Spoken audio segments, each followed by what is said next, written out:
और आइए बढ़ते आगे। लगातार बढ़ रहे कोरोना के मामलों को देखते हुए उत्तर प्रदेश सरकार ने 13 जुलाई सुबह 5 बजे तक के लिए लॉकडाउन लागू कर दिया है। बीती रात 10 बजे से ये लॉकडाउन जारी हुआ है।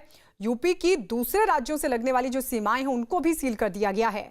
दूसरे राज्यों से आने वाले लोगों के साथ सख्ती बढ़ती जा रही है, सख्ती से उनकी जांच हो रही है। सिर्फ जो जरूरी सेवाओं से जुड़े लोग हैं और जो गाड़ियां हैं उन्हीं को आने जाने की इजाजत है। 3 दिन के इस लॉकडाउन में उत्तर प्रदेश में सभी दफ्तर, बाजार, ग्रामीण इलाकों में लगने वाले जो बाजार हैं, अनाज मंडी पूरी तरीके से बंद कर दिए गए हैं। उन पर प्रतिबंध रहेगा। हालांकि इस दौरान जो आवश्यक सेवाओं पर रोक को फिलहाल नहीं लगाया गया है, वो इस लॉकडाउन से दूर हैं। साथ ही धार्मिक संस्थान भी इस दौरान खुले रहेंगे। लॉकडाउन का सख्ती से पालन हो, इसके लिए पुलिस लगातार गश्त कर रही है और साथ ही लोगों से बिना वजह घर से बाहर ना निकलने की अपील भी की जा रही है। उनसे कहा जा रहा है कि अगर बहुत जरूरी हो तो ही घर से बाहर निकले। ये अलग अलग तस्वीरें हम आपको दिखा रहे हैं। देखिए, ये लॉकडाउन जो कि 13 जुलाई तक सुबह 5 बजे तक जारी रहेगा, बीती रात 10 बजे से लागू किया गया है। और लॉकडाउन के बाद की तस्वीरें।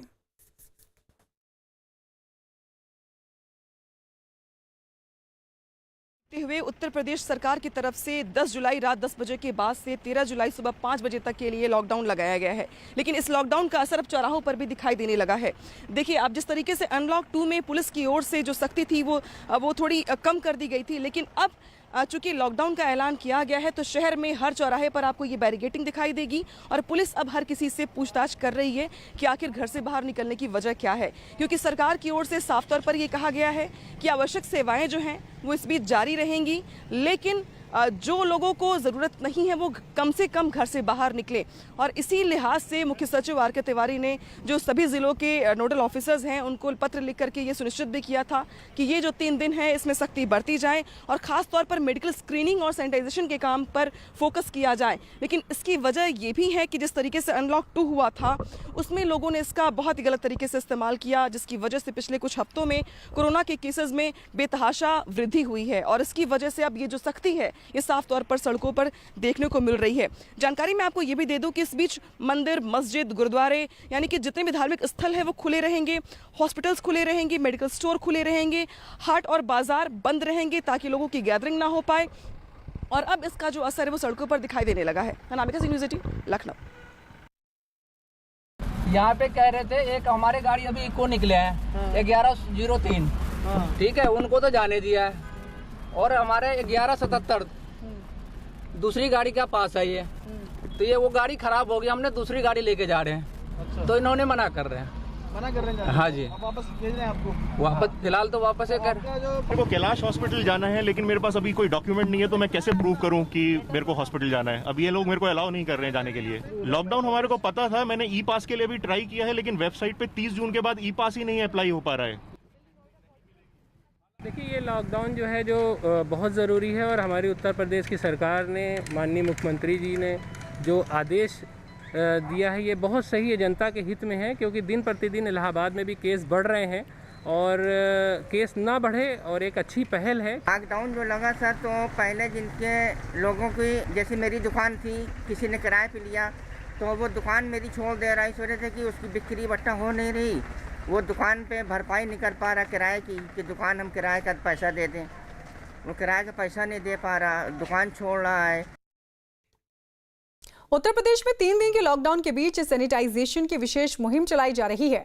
गाजियाबाद नगर निगम वैशाली इलाके को कोरोना से बचाव के लिए सैनिटाइज किया जा रहा है। साथ ही मलेरिया और डेंगू से बचने के लिए एंटी लार्वा का छिड़काव भी किया जा रहा है। मुहिम से जुड़े अधिकारी के मुताबिक ये अभियान पहले से ही चल रहा है, लेकिन लॉकडाउन में विशेष अभियान चलाया जा रहा है। सीएम योगी के आदेश के बाद इसी तरह पूरे उत्तर प्रदेश में विशेष अभियान के तहत सैनिटाइजेशन का ये काम चल रहा है। यूपी 3 दिन के लिए लॉकडाउन हो गया है। इस वक्त मैं मौजूद हूं गाजियाबाद के वैशाली, जहां पर इस लॉकडाउन की वजह से अब आसानी से और बेहतर तरीके से सैनिटाइजेशन का काम चल रहा है। वैशाली में आप देख सकते हैं कि ये एक स्प्रिंकलर है जो कि सड़क को सैनिटाइज कर रहा है। आपको बता दें कि बीती रात 10 बजे से 13 जुलाई 5 बजे तक, सुबह 5 बजे तक लॉकडाउन रहेगा। इसी का और फ़ायदा उठाते हुए सैनिटाइजेशन का काम चल रहा है। हमारे साथ मौजूद हैं नगर निगम के एक कर्मचारी हैं जो कि इनकी देखरेख में चल रहा है। इधर आइए संदीप जी, बताइए कि आप सैनिटाइजेशन कर रहे हैं, अब लॉकडाउन से और कितने बेहतर तरीके से हो पाएगा ये विशेष अभियान चल रहा है? देखिए, ये एक विशेष सफाई अभियान चलाया गया है माननीय मुख्यमंत्री आदेशों पर, जिसमें हम लोग और ज़्यादा बेहतर सैनिटाइज कर पा रहे हैं क्योंकि रोडों पे भीड़ नहीं है। पब्लिक अपने घर में है। ठीक है। हम लोगों को काफ़ी सुविधा मिल रही है। हम लोग प्रतिदिन माननीय नगर आयुक्त महोदय आदेशों पर दिन में सैनिटाइज करते हैं और रात में फॉगिंग करते हैं। उन्हीं के आदेशों पर जितनी भी नालियां हैं या स्टोरेज वाटर है, उन सब पे हमारा एंटी लार्वा छिड़काव किया जा रहा है। महाराष्ट्र में कोरोना के तेजी से बढ़ते मरीजों को देखते हुए वहां के अलग अलग हिस्सों में लॉकडाउन को बढ़ा दिया गया है। मुंबई के पास मीरा भाईंदर में लॉकडाउन को 18 जुलाई तक बढ़ा दिया गया है। वहां पहले 2 जुलाई से 10 जुलाई तक लॉकडाउन किया गया था, लेकिन कोरोना के बढ़ते खतरे को देखते हुए अब 18 जुलाई तक वहां लॉकडाउन रहेगा। इतना ही नहीं, महाराष्ट्र के पुणे, पिंपरी चिंचवड, ठाणे के बाद अब नांदेड़ में भी 12 जुलाई से 20 जुलाई तक लॉकडाउन करने का फैसला किया गया है। कोरोना का केंद्र बने हुए मुंबई के साथ साथ अब मुंबई के सटे इलाकों में भी कोरोना मरीजों की संख्या दिन ब दिन बढ़ती जा रही है। इस वक्त हम खड़े हैं मुंबई से सटे थाने इलाके में, जहां पर लॉकडाउन जो है वो 2 जुलाई से शुरुआत की थी और 12 जुलाई तक लॉकडाउन था, लेकिन अब लॉकडाउन जो है वो बढ़ा दिया है और 19 जुलाई तक लॉकडाउन की सीमा जो है वो 19 जुलाई तक कर दी है। आप देख सकते हैं ये थाने का मार्केट इलाका है, जहां पर सारी दुकानें आपको लगभग बंद नजर आएगी, क्योंकि जिस तरह से थाने में कोरोना मरीजों की संख्या बढ़ रही है, ये एक बहुत ही चिंताजनक बात है, जिसको लेकर राज्य सरकार और थाने महानगर पालिका ने मिलकर ये फैसला लिया है कि थाने में कोरोना का संक्रमण रोकने के लिए यहाँ पर लॉकडाउन बहुत ज़रूरी है। क्योंकि थाने, अगर महानगर पालिका क्षेत्र की हम बात करें तो यहाँ पर 8,500 से भी ज़्यादा मरीज जो है वो पाए गए हैं और मरीजों की तेजी से बढ़ने की संख्या जो है, मतलब कि जो संक्रमण की संख्या है वो काफ़ी तेजी से बढ़ रही है। अब तक थाने महानगर पालिका क्षेत्र में 450 से भी ज़्यादा कोरोना मरीजों की मौत हो चुकी है और अभी फिलहाल 5,000 से भी ज़्यादा एक्टिव पेशेंट है जिनका कोरोना का इलाज चल रहा है। 19 जुलाई तक ये लॉकडाउन जो है वो चलेगा। स्कूटर, बाइक ये जब्त की जा रही है और यहाँ से जब्त करके सीधे पुलिस स्टेशन पहुँचा दिया जाता है। लोगों के डॉक्यूमेंट, दस्तावेज सब कुछ छीन लिए जाते हैं और इसके बाद पुलिस उन स्कूटर्स को सीधे यहाँ से लेकर पुलिस स्टेशन पहुँचा देती है। यानी कि जब्ती की कार्रवाई, कड़ी कार्रवाई जो है वो की जा रही है। यहाँ पे जो लोग मौजूद हैं, इन सभी लोगों की गाड़ियाँ, बाइक्स इसी तरह से जब्त की गई हैं और हर किसी को जो है कड़ी कार्रवाई की जा रही है। यहाँ पर जो भी पकड़ा जाता है उसका एक एंट्री की जाती है। एंट्री किए जाने के बाद उसके चाबी ले ली जाती है और सीधे साफ तौर पे उन्हें रवाना कर दिया जाता है कि वो किसी तरह से अपने घर पहुँचे, लॉकडाउन के नियमों का पालन जो है वो करें। जिस तरह से लगातार मीरा भाईंदर के इलाके में एक के बाद एक मामले बढ़े हैं, उसके मद्देनज़र जो है लॉकडाउन एक्सटेंड किया गया है और एक्सटेंड किए जाने के साथ ही जो कड़े नियम हैं उन्हें पालन करवाया जा रहा है। खास बात यह है कि लोगों को साफ तौर पे निर्देश दिए गए हैं कि वो अपने घरों से बाहर नहीं निकलेंगे, किसी भी तरह की गतिविधि नहीं होने पाएगी। आज जो दुकानें हैं वो पूरी तरह से बंद रहेंगी, केवल एसेंशियल सर्विस, दवाओं की दुकानें ही खुली रहेंगी। ऐसे में जो लोग नियमों की अनदेखी कर रहे हैं उनके ऊपर ट्रैफिक पुलिस कड़ी कार्रवाई में जुटी हुई है। कैमरा पर्सन आनंद के साथ आशीष सिंह, न्यूज़ 18 इंडिया। महाराष्ट्र में पिछले 24 घंटों में कोरोना के रिकॉर्ड 7,862 नए मामले सामने आए हैं, जबकि 226 लोगों की मौत हो गई। अकेले मुंबई में ही कोरोना के 1337 नए मामले सामने आए हैं और 73 लोगों की मौत हो चुकी है। इसके साथ ही महाराष्ट्र में कोरोना के कुल मामलों की संख्या 2,38,461 तक जा पहुंची है। तो महाराष्ट्र में लगातार कोरोना के मामले बढ़ रहे हैं। इस सब के बीच एक बड़ा आंकड़ा 24 घंटे में सामने आया, जहां 226 लोगों की मौत हो गई है। 7,862 मामले सामने आए हैं। भारत में कोरोना के मरीजों की संख्या तेजी के साथ बढ़ रही है। भारत के कोरोना आंकड़ों पर अगर नजर डालें तो यहां कोरोना के कुल मामले बढ़कर 8 लाख के पार जा पहुंचे हैं। देश में अब तक कोरोना मामलों का आंकड़ा 8,20,916 हो चुका है। वहीं इनमें 5,15,386 लोग ठीक भी हो चुके हैं, जबकि 22,123 लोगों की मौत हो चुकी है। फिलहाल भारत में कोरोना के 2,83,407 एक्टिव केस हैं। देश के ज्यादातर राज्य कोरोना वायरस से जूझ रहे हैं, लेकिन इनमें कुछ राज्य ऐसे हैं जहां पर कोरोना की चपेट में आने वाले मरीजों की संख्या लगातार बढ़ रही है और वहां कोरोना के मरीज भी बहुत ज्यादा हैं। सबसे खराब हालात महाराष्ट्र में बने हुए हैं, जहां पर कोरोना मरीजों की संख्या लगातार बढ़ रही है और यहां मरीजों की तादाद 2,38,000 के पार जा पहुंची है। तो वहीं कोरोना मरीजों की संख्या के मामले में दूसरे नंबर पर तमिलनाडु है, जहां कोरोना के कुल मामलों की संख्या 1,30,000 के पार जा पहुंची है। कोरोना से जूझ रहे राज्यों में दिल्ली नंबर 3 पर है, जहां पर कोरोना के मामले 1,09,000 के पार हो गए हैं।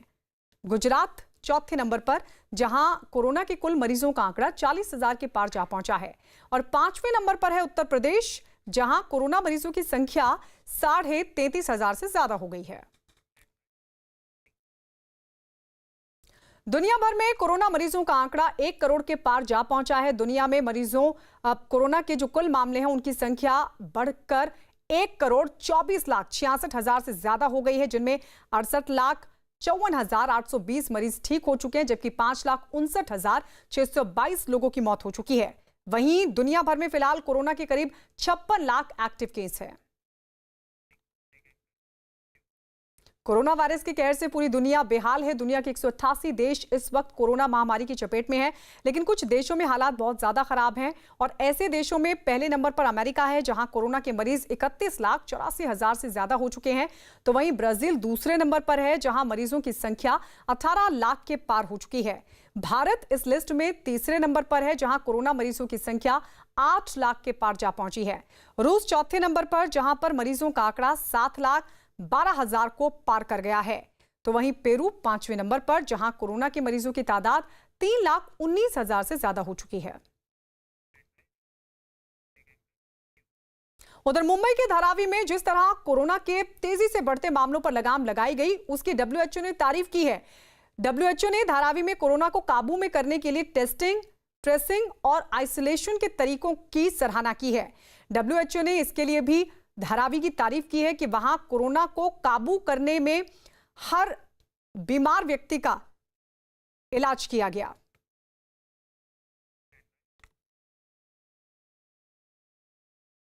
Even in Dharavi, a densely packed area in the mega city of Mumbai, a strong focus on community engagement and the basics of testing, tracing, isolating, and treating all those that are sick is key to breaking the chains of transmission. Corona के इलाज के लिए की जा रही दवाओं की तलाश के बीच drug controller general of India यानी कि DCGI ने कोरोना के मरीजों को इटोलीजुमैब इंजेक्शन देने की इजाजत दे दी है। DCGI के मुताबिक कोरोना के जो गंभीर मरीज हैं उनके इलाज के लिए इस इंजेक्शन का इस्तेमाल किया जा सकता है। कोरोना मरीजों पर क्लिनिकल ट्रायल के बाद संतोषजनक नतीजे देखे गए हैं और ये इंजेक्शन पिछले कई साल से सिरोसिस के मरीजों के इलाज के लिए भी इस्तेमाल होता रहा है। दिल्ली के द्वारका इलाके में पेड़ कटने के विरोध में लोग सड़कों पर उतर आए। NHAI द्वारका के सेक्टर 22 और 23 में फ्लाईओवर और एक्सप्रेसवे के लिए पेड़ काटे जा रहे हैं। पेड़ों को बचाने के लिए द्वारका में रहने वाले लोग सड़कों पर उतर आए और प्रशासन के खिलाफ धरना प्रदर्शन शुरू किया। इन लोगों का आरोप है कि एक्सप्रेसवे के लिए प्रशासन ने करीब 2,500 हरे भरे पेड़ काट डाले, जिसका सीधे सीधे पर्यावरण पर असर पड़ेगा।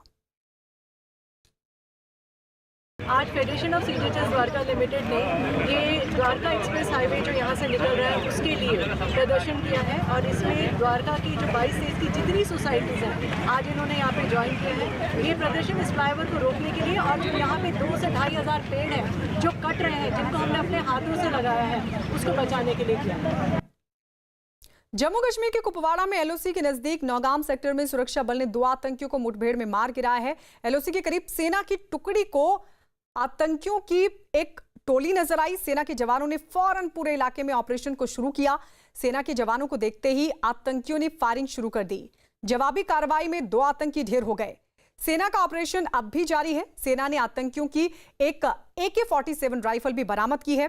सेना के मुताबिक पकड़े गए हथियार चीन के बने हुए हैं, जबकि मारे गए आतंकी के पास से पाकिस्तानी करेंसी बरामद हुई है। In early hours of this morning, our troops along the line of control in Nogam sector detected suspicious movement originating from Pakistani posts in the area. Appropriate response by troops on ground was taken to eliminate the two terrorists who were trying to infiltrate into our area by cutting the anti-infiltration fence. आइए बढ़ते हैं कि उत्तराखंड के मुनस्यारी में पानी के तेज धार में फंसकर एक गाड़ी बरसाती नाले में पलट गई। बताया जा रहा है कि गाड़ी देहरादून की तरफ से आ रही थी, लेकिन भारी बारिश की वजह से कुछ जगहों पर बरसाती नाले उफान पर आ गए और इसकी वजह से सड़कों पर पानी ऐसे बहता दिखाई दिया मानो कोई झरना तेज रफ्तार से पहाड़ों से गिर रहा हो। सड़कों पर भी पानी काफी तेजी के साथ बहता दिखाई दिया। पानी का बहाव इतना तेज था कि किसी के लिए भी सड़क को सुरक्षित तरीके से पार करना मुमकिन नजर नहीं आ रहा था। लेकिन जब एक गाड़ी सवार ने पानी के बहाव के बीच से गाड़ी को निकालने की कोशिश की तो गाड़ी पलटकर नीचे जा गिरी। हालांकि जो राहत की बात ये रही कि हादसे के वक्त वहां पर आसपास लोग मौजूद थे और उन्होंने गाड़ी में सवार दोनों लोगों को बचा लिया। तो ये वही गाड़ी है जो पानी के बीचों बीच फंस गई थी। दरअसल पानी के तेज बहाव के बीच ये गाड़ी फंसकर पलट गई थी। दो लोग इसमें थे, इन लोगों को बचा लिया गया। पानी का बहाव इतना तेज था कि यहां से गुजरना किसी के लिए भी मुमकिन नहीं था, लेकिन बावजूद इसके गाड़ी सवार ने यहां से गाड़ी को निकालने की कोशिश की और इसी कोशिश में ये घटना घट गई। ये देखिए किस तरीके से तेज बहाव की वजह से ये गाड़ी पलट गई थी। हालांकि गनीमत ये रही कि आसपास देखिए, आसपास आपको लोग दिखाई दे रहे हैं तस्वीरों में भी, और उन लोगों ने मदद की। गाड़ी में मौजूद लोगों की, दो लोग इसमें सवार थे और इन दोनों लोगों को बचा लिया गया। उत्तराखंड के मुनस्यारी की तस्वीर हम आपको दिखा रहे हैं। बारिश के बाद ये हालात जगह जगह कई इलाकों में, और ये जो पानी की रफ्तार आप देख रहे हैं उसको देखकर ऐसा लग रहा है कि कोई एक झरना है जो बड़ी तेजी के साथ पहाड़ों से गिर रहा है। हालांकि ये झरना नहीं है, ये पानी का बहाव इतना ज्यादा तेज है कि चारों तरफ इलाके में पानी ही पानी दिखाई दे रहा है। ऊपर से जा रहा ये पानी ढलान के जरिए निचले इलाकों तक पहुंच रहा है और ऐसे में जो लोग यहां से गुजरना चाह रहे थे उनके लिए ये मुसीबत का सबब बना। अरुणाचल प्रदेश के पूर्वी सियांग इलाके में बाढ़ के पानी में फंसे पति पत्नी को बचा लिया गया। भारी बारिश की वजह से सियांग नदी उफान पर आ गई और इसके बाद नदी का पानी आसपास के इलाकों में तेजी के साथ फैलता चला गया। इस दौरान बाढ़ के पानी में फंसे लोगों को निकालने के लिए पुलिस के साथ साथ राहत और बचाव की जो टीम थी वो लगी हुई थी और मौके पर पहुंचकर पुल के ऊपर से रस्सियों की मदद से दोनों पति पत्नी को निकालने की कोशिश शुरू हुई। हालांकि इस दौरान बारिश भी बहुत ज्यादा थी और हर तरफ पानी ही पानी दिखाई दे रहा था। बावजूद इसके रस्सियों के सहारे पहले तो महिला को खींचकर ऊपर लाया गया और उसके बाद महिला के पति को भी बचा लिया गया। तो बेहद मुश्किल था तेज बारिश के बीच इन दोनों को बचाना, क्योंकि चारों तरफ पानी ही पानी था और ऐसे में तेज बारिश बावजूद इसके पुलिस और राहत बचाव की जो टीम थी मौके पर पहुंची और ये पति पत्नी जो फंसे हुए थे पानी के बीच उनको बचाने का प्रयास शुरू हुआ। पहले महिला को रस्सी के सहारे ऊपर खींचा गया, निकाल लिया गया और उसके बाद इस महिला का पति भी वहां पर फंसा हुआ था। बाद में रस्सी को फेंका गया और फिर इसके पति को भी रस्सी की मदद से ऊपर सुरक्षित निकाल लिया गया।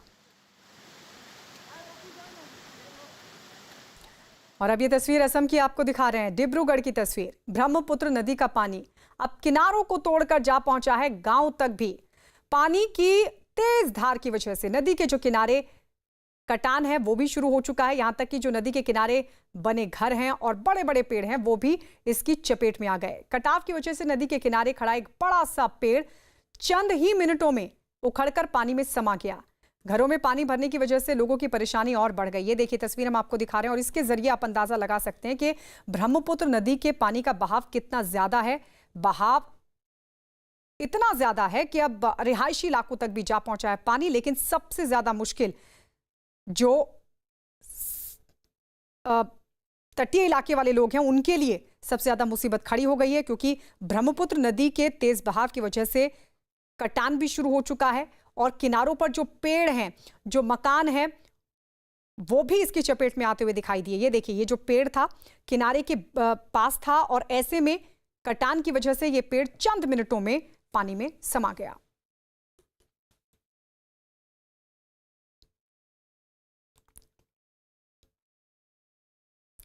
गुजरात के भुज की तस्वीर आपको दिखा रहे। भारी बारिश की वजह से लोगों की परेशानी बढ़ गई। भारी बारिश की वजह से रिहायशी इलाकों में पानी भर गया और इस वजह से लोग घुटनों तक भरे पानी में डूबकर चलने को मजबूर दिखे। सड़कों पर पानी ऐसे बह रहा था मानो यहाँ कोई नदी बेहद तेज बहाव के साथ बह रही हो। जहां तक नजर जा रही है आप देख रहे हैं सिर्फ पानी और पानी दिखाई दे रहा है। इस दौरान सड़क पर जो गाड़ियां खड़ी थी वो भी पानी में आधी डूबी दिखाई दी। भारी बारिश की वजह से सड़क किनारे जो दुकानें हैं वहां भी पानी जा पहुंचा। ये देखिए चारों तरफ पानी पानी। जो वाहन गुजर रहे हैं वो भी आधे डूबे हुए हैं और ऐसे में आसपास के जो इलाके हैं वो भी पूरी तरीके से पानी की चपेट में आ चुके हैं। दुकानें वहां भी पानी जा पहुंचा है। जो घर यहां आसपास बने हैं उन घरों में भी पानी जा पहुंचा है। जो सड़कों पर वाहन खड़े हैं वो जस के तस खड़े हुए हैं क्योंकि इस पानी के बीच से होकर गुजरना मुश्किल भरा है। और अब ये तस्वीर बिहार की। बिहार के भागलपुर में थोड़ी सी देर के लिए हालांकि बारिश हुई थी, लेकिन थोड़ी सी देर के लिए हुई इस बारिश ने लोगों की मुसीबत बढ़ा दी। शहर में कई जगह ऐसी दिखाई दी जहां पर ये पानी भर गया और वहां से गुजरने वाले लोग इस पानी के बीच, कमर तक भरे इस पानी के बीच डूबकर चलने को मजबूर दिखाई दिए। सड़कों पर पानी चारों तरफ बह रहा था। हर तरफ पानी ही पानी दिखाई दे रहा था। लोग परेशान, लेकिन इसके लिए अब प्रशासन को जिम्मेदार ठहरा रहे हैं, ये कहते हुए कि बरसात से और उससे पैदा होने वाली तमाम समस्याओं से निपटने के लिए प्रशासन तैयार नहीं था, लिहाजा इलाका पानी से लबालब भरा दिखाई दे रहा है।